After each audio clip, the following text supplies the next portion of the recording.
Again, another cliffhanger ending. I mean, come on, man. What's going on, guys? My name is Trevor, and this week we're talking about episode 5 of Defending Jacob. Each Saturday, we're going over each individual episode or the episodes that are released. This week is episode 5, and it seems to be that each week is getting better and better, more and more juicy. We're going to find out more and more about the case, but go ahead and join me down below in the comment section. Share your guys' thoughts. Who do you think did it? What do you think of each episode? And this is a full spoiler discussion. Gotta dive in deep, and episode 4 left us off with J.K. Simmons being Andy's dad, and Andy having to go and talk to his dad, who he hasn't talked to his entire life. And that's where episode 5 really takes off at. Literally, he wakes up and he goes to see his dad, and the J.K. Simmons it was only probably a 3 to 5 minute scene. That like dynamic between Chris Evans and J.K. Simmons, I mean, come on, the acting was great, but that little it seemed like they actually had regret towards each other. That J.K. Simmons was hurt that Chris Evans never went to go see him, and that Chris Evans was just so upset that he didn't have a dad in his life, and he hates him, and you felt the tension, you felt it, and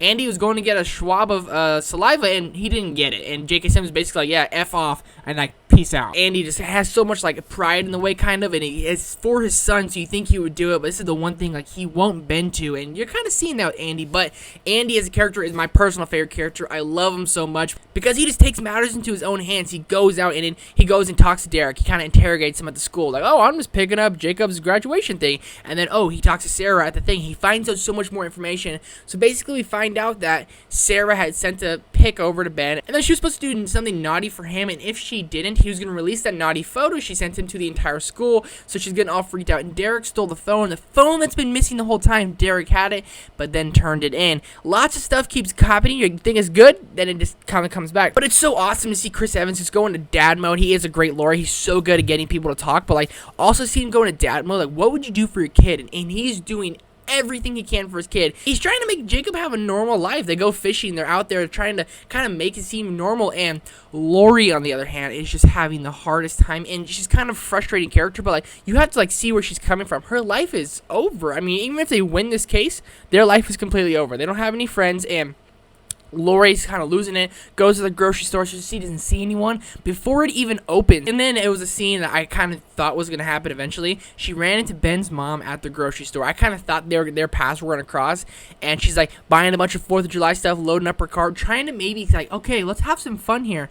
And then Ben's mom sees that, hawks a loogie right in her face, just full spit, and I was like, well, I saw that coming. I thought she was going to punch her, but like then she spit. I said, yeah, spit or punch. I was waiting for one of them, and I mean, Lori's having the hardest time. And again, every time they go back to when Andy's getting interrogated by that one lawyer, I forget his name, some weird name, but whenever Andy's getting interrogated by him or interviewed by him, every time Lori gets brought up, he kind of looks away. He kind of gets irritated, and it seems like we're going to find something else. I think Lori's going to leave. That's my little conspiracy thing, that she's going to have such a hard time. She's going to leave. She needs to see a therapist. She's having such a hard time.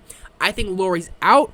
I think, all honesty, I think Jacob might have done it, but I don't know. I'm hoping he hadn't. And then at the end of the episode, the boy who was groped by Leonard Patz in the library calls Andy. He keeps calling throughout the episode, unknown, unknown, unknown, and then he calls him twice back to back. And Andy's like, if you're too much of a loser to say anything, then stop calling this number. And it's that kid, and you're like, that kid has something. I still 100% believe Leonard Patz did it, but something's leaning me towards that Jacob did it because of the whole Cutter website and certain things like that.